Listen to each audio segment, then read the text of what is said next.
Mark was in the wedding photos before I was even told it was happening. That's how it started. A coworker, of all people, came up to me in the break room and said, "Hey, congrats on Jenna's big day." I blinked at him. "What big day?" He tilted his head like I was joking. Then he showed me the post. Engagement announcement. Her in a white dress on the beach. Him, Mark, standing behind her with that waxy used car grin, hand resting on her shoulder like he'd earned it. I stared at that photo for a full minute. Then I closed my phone. Didn't say a word. Just walked out, sat in my car, and laughed once. Dry. The kind of laugh that never reaches your throat. A week later, I got the text. "Please don't bring your drama to the wedding. No hi. No hope you're well." Just that. 7 words, typed like a restraining order. From the girl who used to call me Dad in the middle of CVS because she liked how it sounded. I asked Carol, my wife, Jenna's mom, if she had anything to do with that decision. She didn't even try to play dumb. Just gave me that tired, tight-lipped expression she wears when she knows she's wrong, but won't say it. "She doesn't want tension, Paul." "No, of course not," I said. "Wouldn't want her big day cluttered with facts." She flinched, but didn't argue. I walked out, poured myself a scotch, sat on the back porch and watched the neighbor's cat torment a squirrel. Stayed there for 2 hours. You give 6 years of your life to a child who isn't yours. You teach her how to parallel park. You show up when she bombs her first job interview. You drive her home after she finds out her boyfriend cheated on her. And somehow, you're the drama. Let me pause for just 1 second. If you've listened this far, you're probably the kind of guy who knows what it feels like to be replaced in your own damn house. If that hits close to home, do me a favor, hit subscribe. Not for me. Honestly, I'm past the point of needing validation. But for the team behind these stories, they're the ones who dig deep and keep this thing alive. Anyway, I didn't yell, didn't guilt trip her, didn't even reply, because something in me clicked. Not like a light bulb, more like a lock. A quiet little latch in the back of my mind that slid into place. And from that moment on, I wasn't hurt. I was done. Let them have their fairy tale. Let them paint their little picture. I'd just be the missing shadow in the corner. Fine by me. But I also remembered something. Something Carol told me years ago, back when we were still pretending honesty was a shared value in our house. She'd said, "Mark sent some letters after he left, but they weren't worth keeping." Only I had seen one. Once. Briefly. Crammed in a drawer she thought I didn't check. It had Mark's handwriting. It wasn't addressed to Jenna. It was addressed to her. And just like that, I realized, maybe the past wasn't just buried. Maybe it was curated. Maybe the story Jenna believed, about the charming, misunderstood father who vanished under tragic circumstances, was built on edits. Redactions. Versions. I didn't plan anything that night. I just poured a second drink and stared at the stars. But deep down, something already knew. If they didn't want drama, they should have left me out of it completely. Instead, they poked a man who knows how to sit still. And when a quiet man moves, people notice. It was Carol who let it slip. Not on purpose, of course. She was on the phone in the kitchen, her voice hushed in that faux whisper she thinks I can't hear through walls. "No, Mark's flying in Thursday." "Yes, she wants him to walk her." "No, Paul's not going. He's being mature about it." Mature. That word clanged around in my chest like a dropped wrench. So that was the script now? I was the mature stepdad, conveniently written out of Act 3, while the absentee clown in cargo shorts parachuted into the finale to play father of the bride? I didn't say anything when she hung up. Just walked past her with a nod, calm as a monk, and made my way into the garage. There, under the workbench, was a box I hadn't touched in years. It still had the masking tape on it. Paul, taxes/docs/miscellaneous. In her handwriting, which was always too neat for someone so messy with the truth. I dragged it out, knelt down, and cracked it open. Inside, old receipts, hospital forms from when Jenna broke her arm in 7th grade, a stack of birthday cards, and there it was. A bundle of letters tied with green ribbon. Not mine. Not Jenna's. Mark's. Some were dated before he left. A few were after. But what stopped me cold was the one postmarked 6 years ago. The year Carol and I got married. The year I legally adopted Jenna. The envelope was sealed but unaddressed. Inside, a single page. And just 7 lines, written in uneven pen. "I know I'm not her real father. You know it too. But I can't keep pretending. Let her believe what she wants. Just don't ever tell Paul. He won't understand. He's too clean for this." My throat clenched. Not because of the words. Because of what wasn't in them. Mark didn't vanish because of guilt. He left because he wasn't the father and couldn't carry the lie. Which meant someone else had been carrying it ever since.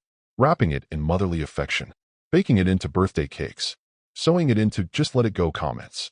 I stared at that letter so long the light outside changed. Dusk crept in around me. Somewhere down the street, sprinklers kicked on. A dog barked. None of it reached me. When Jenna told me not to bring drama, she thought she was burying a grudge. She didn't know she was unearthing something worse. I flipped through the other letters. One had a photo inside, faded, bent at the corners. Carol, in her 20s, sitting with a man I didn't recognize. A man with Jenna's eyes. The timestamp on the back put it a year before she was born. The handwriting? Not Mark's. That's when I realized. Mark wasn't Jenna's biological father. He was the stand-in, the acceptable version, the one Carol chose when the real story got inconvenient. And now he was back, ready to play father again because it looked good in pictures. I didn't feel rage. Not exactly. That would have been easy. What I felt was colder. Surgical. The kind of detachment you get when you realize you've been cast as the background character in someone else's fairy tale. And they didn't even have the decency to write you a good death. I took the photo, the letters, and the envelope. Carried them to my office. Opened the safe. Then I sat down and made a list. Not of names. Of truths. I wasn't going to tell Jenna my story. I was going to tell her hers. Lawyers don't like surprises, and mine was no exception. You sure you want to do this, Paul? I slid the last sheet across the table. A lab report, clinical and blunt. DNA analysis. The kind that leaves no room for nuance, no poetic metaphors. Just black ink on white paper with one line that said everything. Probability of paternity, 0%. I'm not trying to ruin her day, I said. I'm trying to end the lie.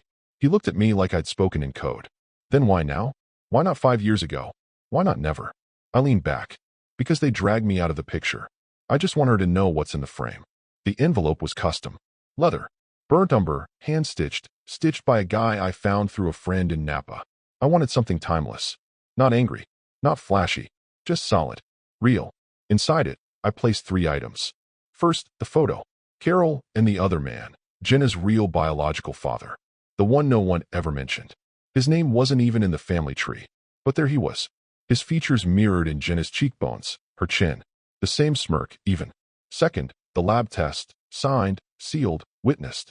I paid extra to get it notarized in front of a third party. I even made sure the lab included a summary for non-experts, in case anyone tried to play dumb in the moment. Third, the statement. My words, but not my voice. Written plainly. Not accusatory. Just a timeline of what I found, when I found it, and how long I'd kept my mouth shut. And finally, the cover page. Just one line, typed in bold, centered on the page. Sometimes the man who raised you isn't your stepfather. He's the one who didn't lie. Below that, a smaller instruction. Read aloud before opening.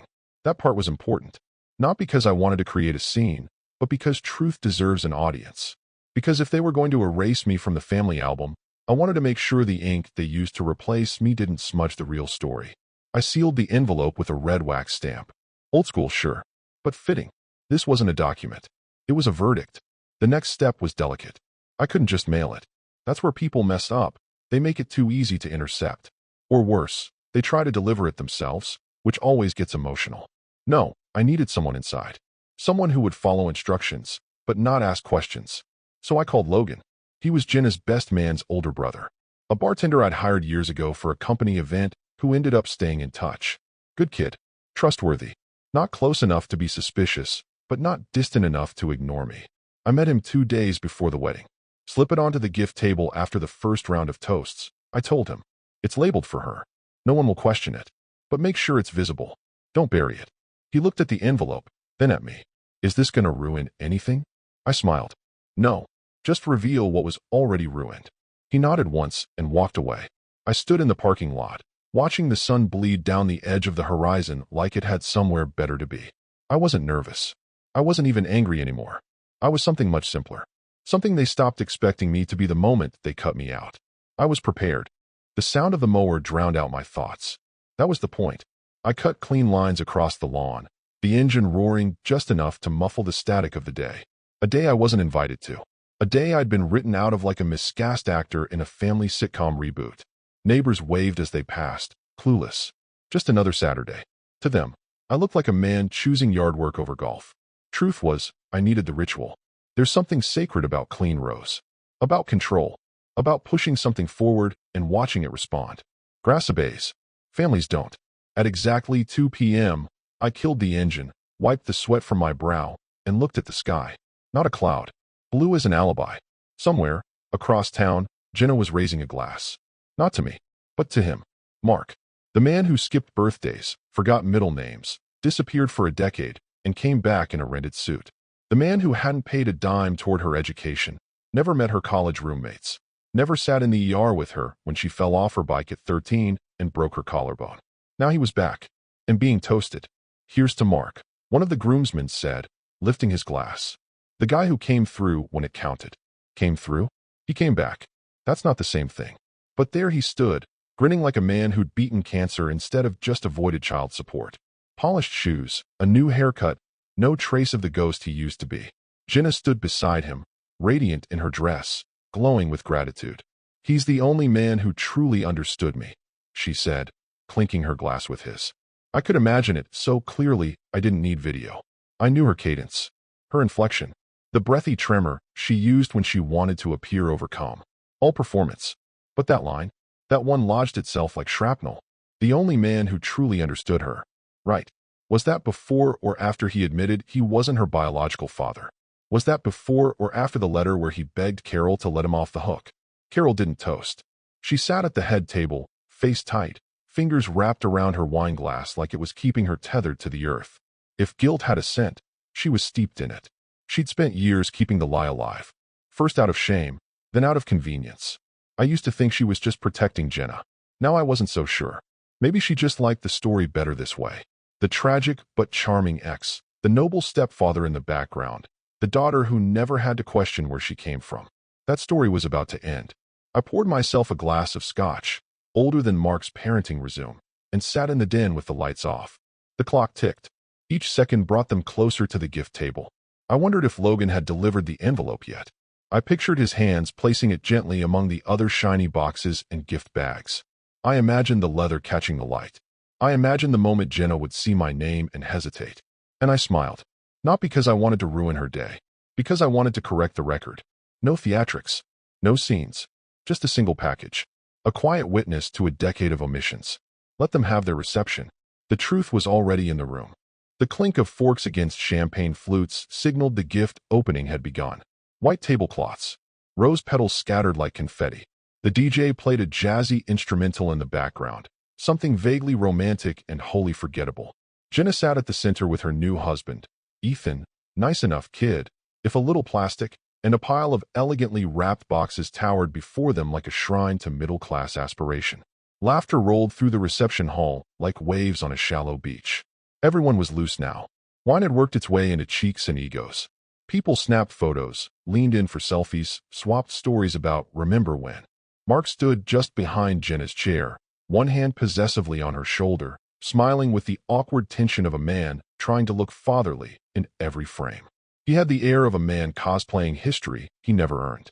Carol hovered nearby, one hand gripping her wine glass like a life preserver. Jenna tore open a box wrapped in matte gold. A stand mixer. Oh, from Aunt Lila, she squealed. Laughter. A kiss to the air. Applause. Another package. A crystal vase. Beautiful. Ethan muttered, clearly wondering if it had resale value. Then Logan stepped forward, as planned, with a single, slim object. No bow. No glitter.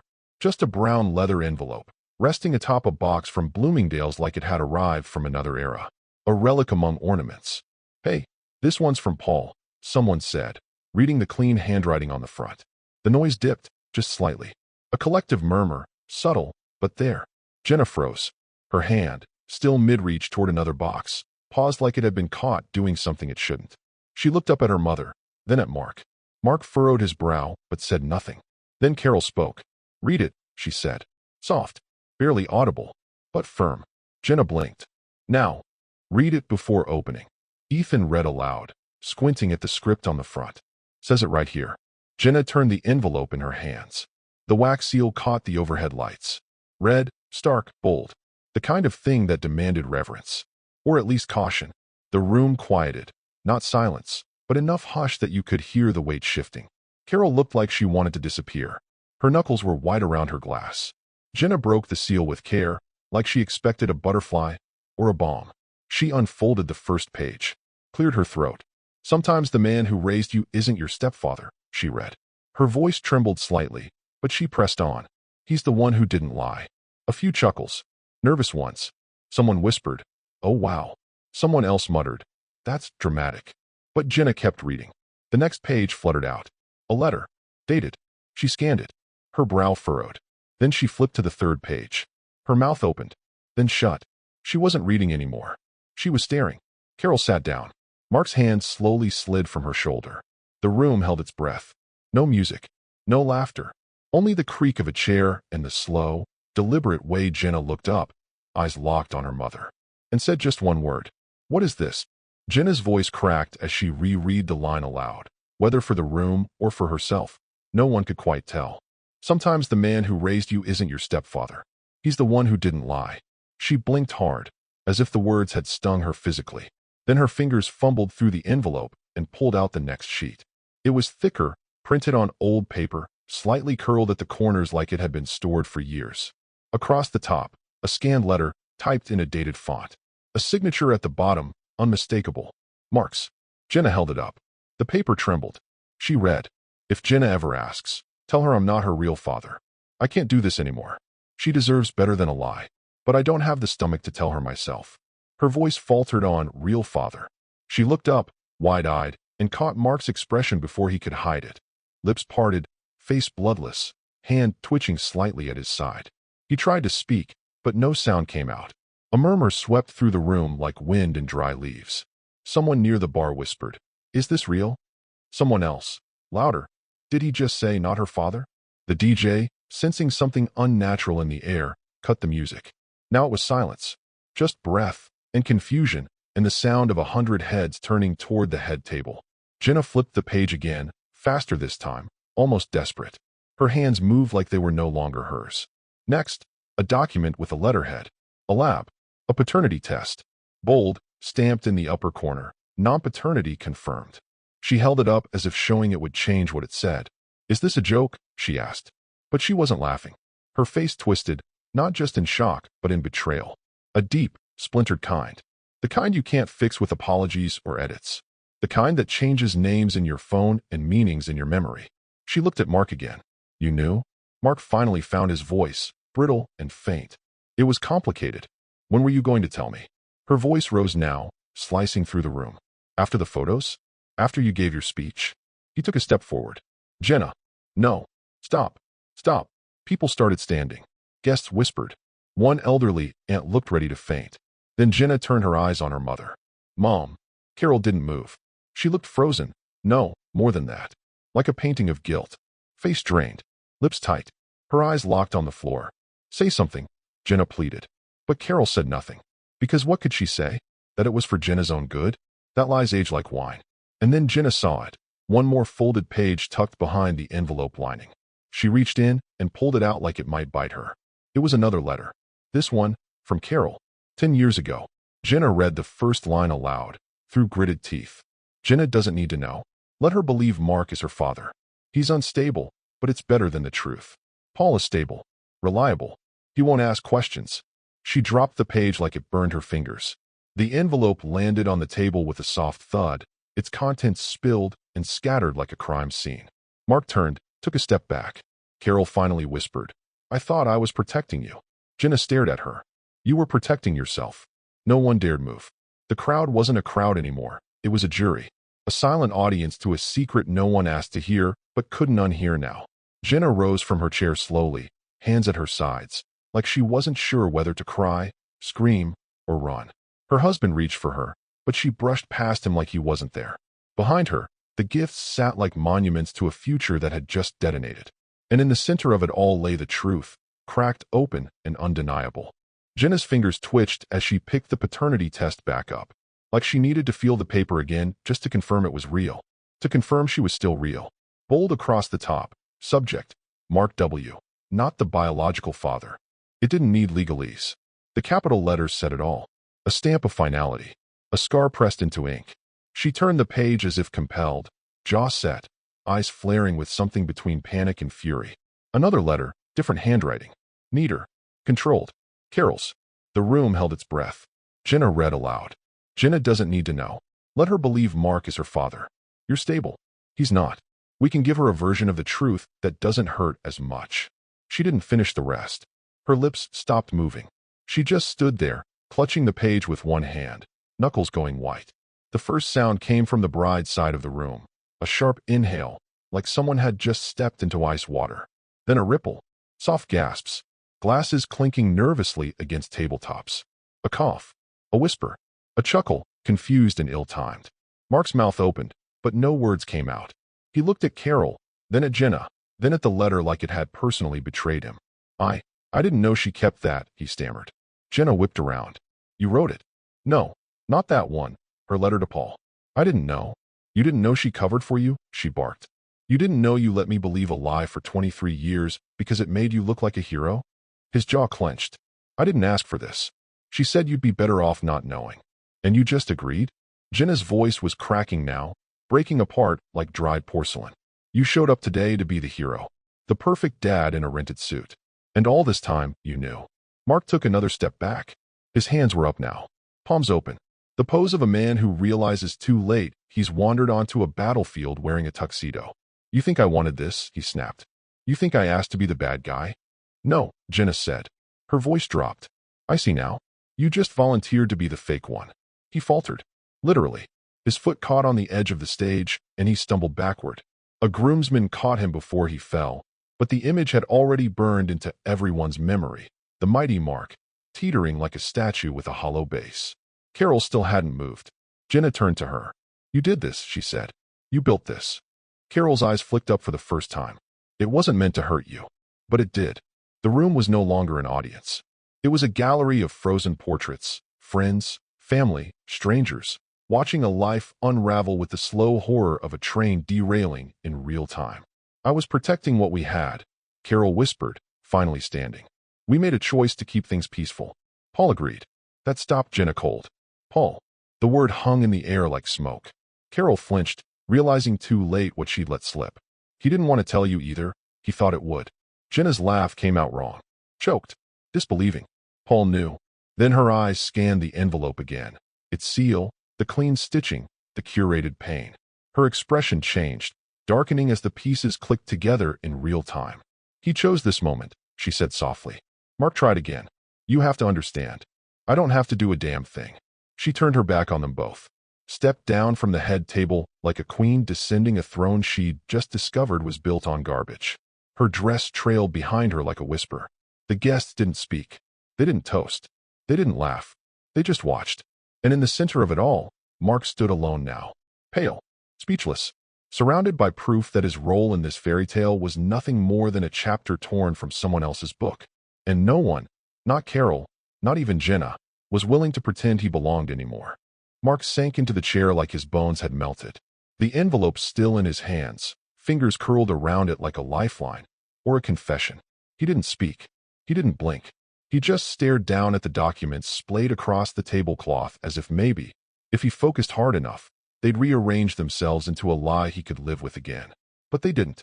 They stayed where Paul had left them. Cold. Final. Unignorable.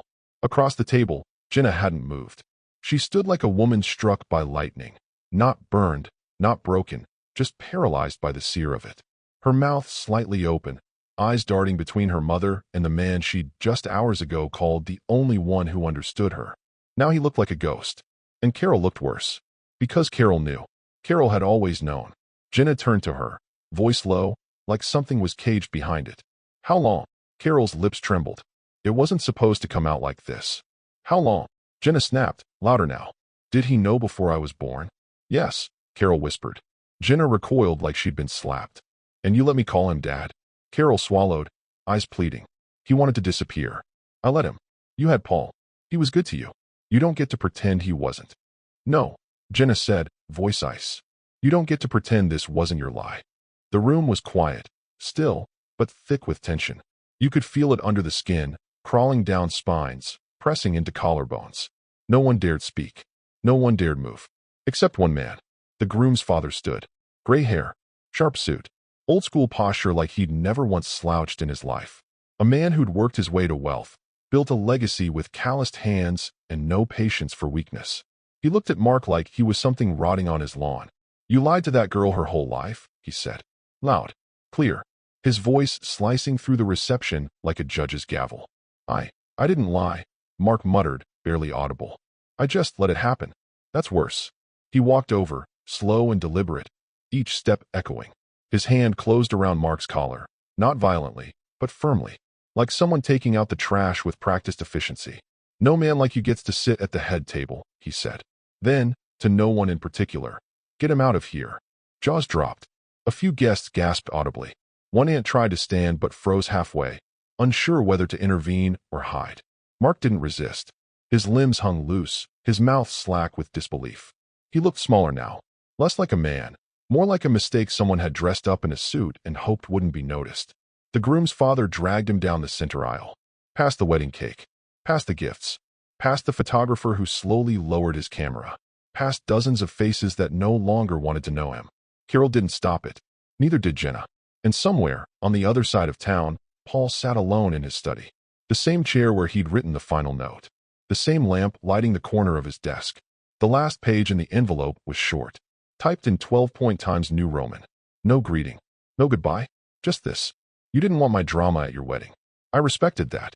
This isn't drama. This is the truth. He didn't sign it. Because he didn't need to. Everyone already knew who it came from.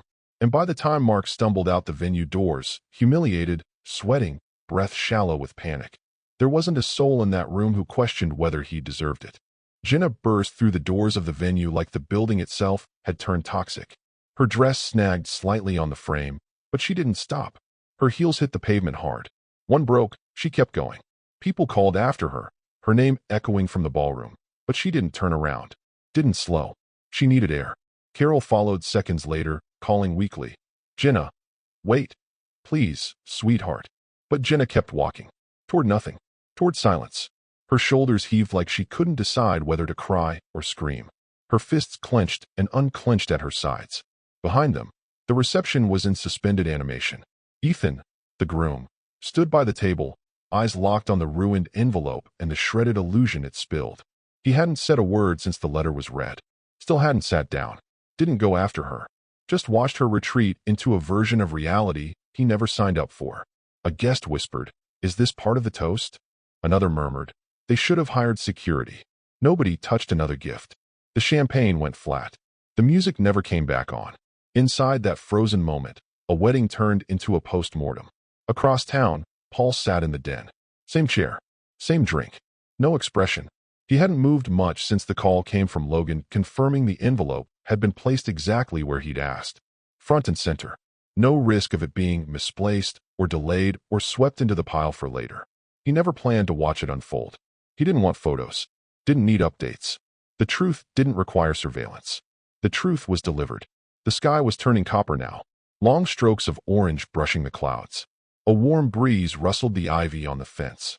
Paul lifted the glass to his lips, then paused as his phone buzzed once. Then again. Voicemail. He didn't need to check who it was. The ringtone told him everything. Carol. He let it sit. The screen dimmed. The moment passed. Then, after a few quiet sips, he tapped the screen and played the message. Her voice came through the speaker, soft but cracked. She didn't know, Paul. I swear to you, she didn't know. You didn't have to do it like this. You could have told her quietly. Privately. You could have. A pause. Breath catching. I know I was wrong. But you could have spared her. She deserved better than a public spectacle. Click. Paul exhaled once. Slow. Then, without a second thought, he swiped left and hit delete. No archiving. No response. No saved message to revisit on a weeknight. Just gone. He looked out the window again, watching the lights slide down the roof of the neighbor's house. Somewhere far away, a siren wailed. Kids laughed on bikes. The world kept moving. Paul didn't. Because this wasn't a moment for movement. It was a moment for refusal. Refusal to play the villain just because they finally felt the consequences of their script. Refusal to let silence be rebranded as mercy. Refusal to re-engage with a house built on correction, fluid, and thin apologies. Jenna had her answers now. Whether she'd thank him for it wasn't the point. The point was, she knew. And nothing, no plea, no voicemail, no last-minute sob story, could stitch that wound shut now. 3 weeks later, the algorithm delivered it to him, uninvited, as always. A photo, posted by one of Jenna's bridesmaids. Filtered, cropped, carefully composed. The caption read, "Brunch with the bride. Some smiles are earned, not given." But there was no smile. Jenna sat at the center, wearing sunglasses despite the shade. Her posture was straight, composed, but not relaxed. The kind of pose you adopt when you know everyone's watching. The kind that says, "I'm fine," because it's easier than admitting otherwise. There was no Mark in the photo. No Carol. Just friends. And even those were tagged cautiously. Paul tapped to zoom. Her ring was still on. Her hair newly cut. But her eyes, what little you could see of them, were different. They weren't searching the lens for approval anymore. They weren't reaching for the version of herself she used to perform. They were present. Grounded. Older somehow. It was the first honest photo he'd seen of her in years. He closed the app. Stood. Walked to the closet. Inside, on the top shelf, was a box. Not large, but full. Birthday cards. Drawings. A plaster handprint from when she was 12. The note she'd written him the night before her first solo at recital. "Thank you for always showing up." That one, he read again. Then he picked out a single photo. Just one. Jenna, age 11. Grinning, cheeks flushed, missing a front tooth, hair tangled from the wind. She was sitting on his shoulders at the county fair, holding a stuffed bear he'd won for her in a rigged ring toss. She'd called it Sheriff Fluff. She'd fallen asleep with it on the ride home. He folded that photo neatly, slipped it into an envelope. No return address. No decoration. Just one note inside, handwritten in black ink. "I never needed thanks. Just truth." He sealed it, set it aside. Then, one by one, he fed the rest of the contents of the box into the fireplace. No anger. No hesitation. Just fire and memory and the quiet decision to stop carrying someone else's denial. The plaster handprint cracked loudly as it caught flame. The ink on the recital note curled and darkened until her thank you vanished into smoke.